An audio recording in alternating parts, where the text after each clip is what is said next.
మనతో పాటు ఇప్పుడే జాయిన్ అయ్యారు కాంగ్రెస్ నాయకులు శివకుమార్ గారు మనతో పాటు ఉన్నారు. శివకుమార్ గారు నమస్తే అండి. శివకుమార్ గారు నమస్కారం. శివకుమార్ గారు నమస్కారం. రైట్. శివకుమార్ గారు, వాస్తవంగా కేంద్ర ప్రభుత్వం ఈ డీలిమిటేషన్ ప్రక్రియను ముందుకు తీసుకెళ్తా ఉంది. వాస్తవంగా డీలిమిటేషన్ ప్రక్రియ పట్ల మీ పార్టీ అభ్యంతరం ఏంటి?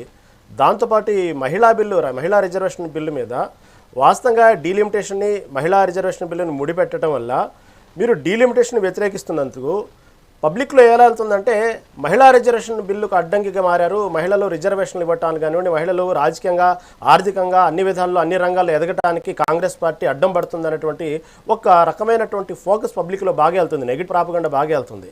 దీన్ని ఏ విధంగా మీరు ప్రజల్లో రిలైజ్ చేయగలుగుతారు, ఎలా అడ్డుకోగలుగుతారు? అసలు ఓవరాల్గా డీలిమిటేషన్కి మహిళా బిల్లు పట్ల అసలు మీ పార్టీ స్టాండ్ ఏంటి? ముందుగా మెగా 9 టీవీ ప్రేక్షకులు, మీకు ప్యానల్ ఉన్న వారికి నమస్కారం.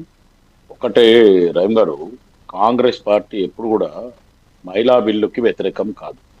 మహిళా బిల్లు ఏదైతే మహిళా రిజర్వేషన్ బిల్లు పెట్టేప్పుడు సామాజికంగా ఉందా, న్యాయపరంగా ఉందా, లేదంటే మళ్ళీ మొత్తానికి రాజకీయ పరంగానే వీళ్ళు మహిళా బిల్లు పెడుతున్నారు అనేది గతంలో ఆపోజిషన్ పార్టీస్ కానీ ఇండియా కూటమి కానీ దీని మీద ఆ బిల్లుకి వ్యతిరేకంగా చేయడం జరిగింది. వ్యతిరేకం అంటే బిల్ పాస్ కాకుండా ఉంది. కాకపోతే బీజేపీ ప్రభుత్వం మటుకు ఎట్టి పరిస్థితుల్లో మేము అనుకున్నట్టే చేయాలి అనే రకంగా మాట్లాడదాం. డీలిమిటేషన్ గురించి we are not any objecting that delimitation. మహిళా బిల్లులో మీరు సరైన లేదు అనేది కాంగ్రెస్ పార్టీ ప్రతిపాదన. కాంగ్రెస్ పార్టీ ప్రతిపాదన ఏమంటుంది? మహిళా బిల్లుని లేదా డీలిమిటేషన్ రెండునే జతపరుస్తూ మీరు బిల్లు పెట్టొద్దు, అది సపరేట్గా పెట్టండి. దాంట్లో ఉన్న న్యాయ చిక్కులు కానీ లేకపోతే సామాజికంగా ఉందా లేదా అనేది కాంగ్రెస్ పార్టీ అక్కడ ఒత్తిడి తీసుకొచ్చింది. అపోజిషన్ పార్టీలు కూడా దానికి అన్ని సపోర్ట్ చేయడం జరిగింది. కానీ బీజేపీ ప్రభుత్వం ఏం ఆలోచిస్తుంది?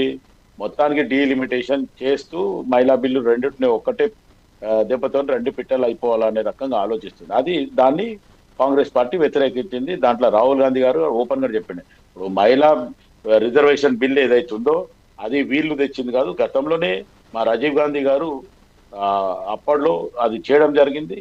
ఇదే సామాజికంగా రావాలనే ఉద్దేశంతో ఆపడంతోనే దాంట్లో చాలా రోజులు చాలా సంవత్సరాలు అది పెండింగ్ ఉండడం జరిగింది.